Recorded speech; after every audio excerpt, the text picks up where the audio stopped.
This free step-by-step video comes to you directly from Haynes. You can complete more than 200 jobs on this vehicle when you purchase the complete Haynes online manual at haynes.com.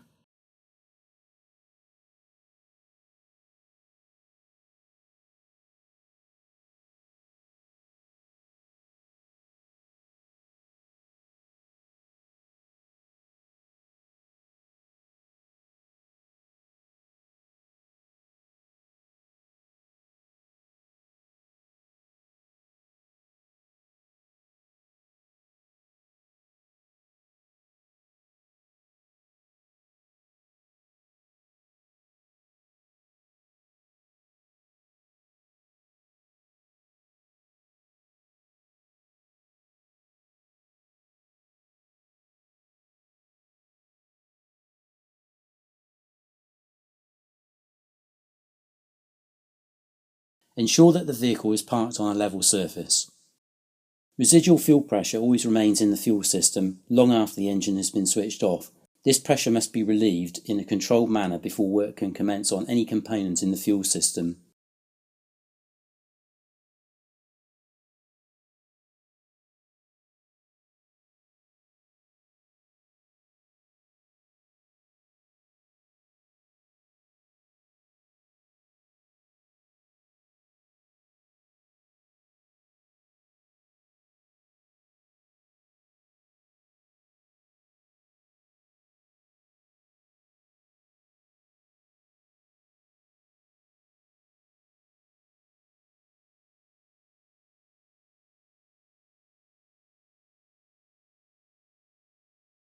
Disconnect the negative battery cable before continuing.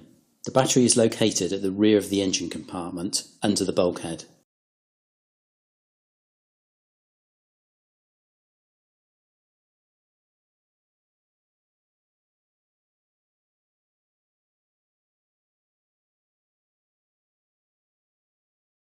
Slide the plastic cover in the direction of the arrows, then lift it out to gain access to the negative battery terminal. Loosen the clamp nut, then disconnect the battery negative lead from the terminal. Open the tailgate and position the rear seats as far forward as possible. Remove the carpeting from the luggage compartment. Remove the access trim panel from the load space floor. Slacken and remove the access hatch screws and lift the hatch away from the floor pan.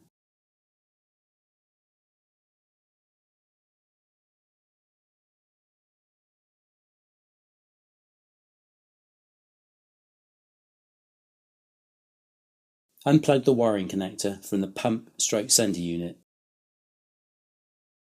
Disconnect the fuel supply and return hoses.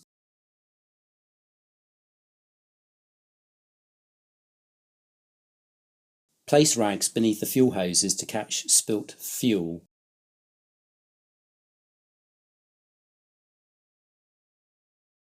Identify each hose for position.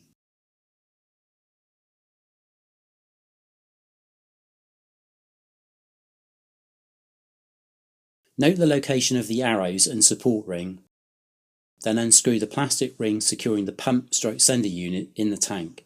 VW technicians use a special tool to unscrew the ring.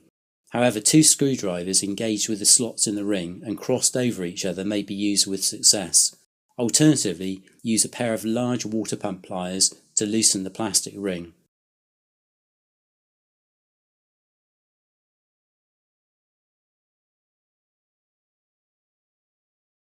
Pull out the flange and seal from the fuel tank aperture. Squeeze the ferrule and pull the fuel return pipe from the bottom of the flange. Disconnect the fuel gauge sender wiring and release it from the inside of the flange.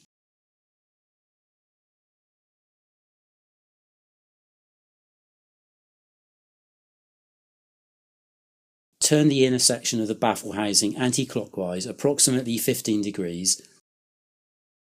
Then lift out the fuel pump together with the inner section of the baffle housing. VW technicians use a special tool which engages the cutouts in the top of the fuel pump, and it is recommended that this tool is obtained if at all possible. It may be possible to use an alternative tool, however the plastic is quite flexible and may be broken easily. If the fuel pump is to be renewed, drain all fuel from the old unit. The flange may be removed from the fuel pump if necessary by loosening the clip and disconnecting the intermediate supply pipe. However, note the fitted position of the pipe to ensure correct refitting to the new pump. To remove the fuel gauge sender, reach inside the fuel tank and depress the retaining tab on the side of the baffle housing. Carefully lift out the sender. Inspect the float on the sender unit's swinging arm for punctures and fuel ingress and renew it if it appears damaged. Inspect the sender unit wiper and track. Clean off any dirt and debris that may have accumulated and look for breaks in the track. Renew the rubber seal from the fuel tank aperture. Insert the fuel gauge sender in the baffle housing and press it down until it engages the retaining clip. If the flange was removed from the fuel pump, reconnect the intermediate supply pipe and tighten the clip. Be sure to position the pipe in the correct direction. Insert the fuel pump and inner baffle housing in the outer baffle housing so that the notch in the upper edge is aligned with the first mark on the housing.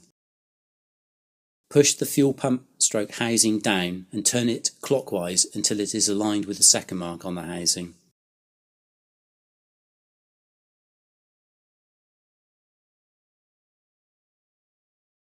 Smear the new rubber seal with clean fuel, then locate it on the flange. Attach the fuel gauge sender wiring to the inside of the flange and reconnect it to the bottom of the flange. The wiring must be wrapped once around the fuel return pipe. Reconnect the fuel return pipe to the bottom of the flange. Refit the flange to the tank aperture in the correct orientation.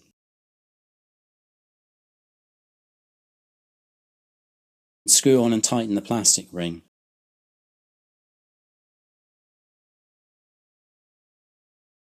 To ensure the alignment arrows are opposite each other when the ring is fully tight, turn the flange slightly anti-clockwise whilst the ring is being tightened.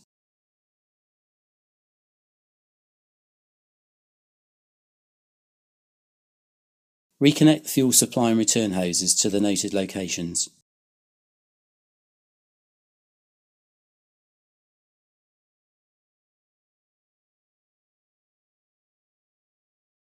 Reconnect the wiring connector to the pump / sender unit. Clean up any fuel that wasn't absorbed by the rags and dispose of the fuel-soaked rags properly. Refit the access hatch and tighten the screws.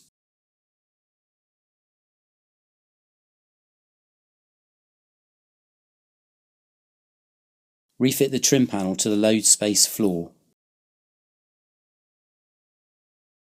Refit the luggage compartment carpeting.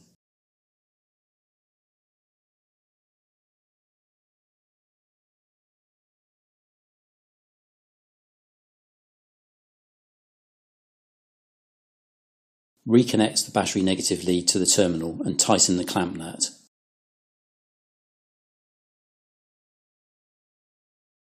Refit the plastic cover and slide it securely into place. Reactivate the radio by inserting the security code. Start the engine, noting that there may be a delay as the system repressurises. Check for normal fuel pump and fuel gauge sender unit operation.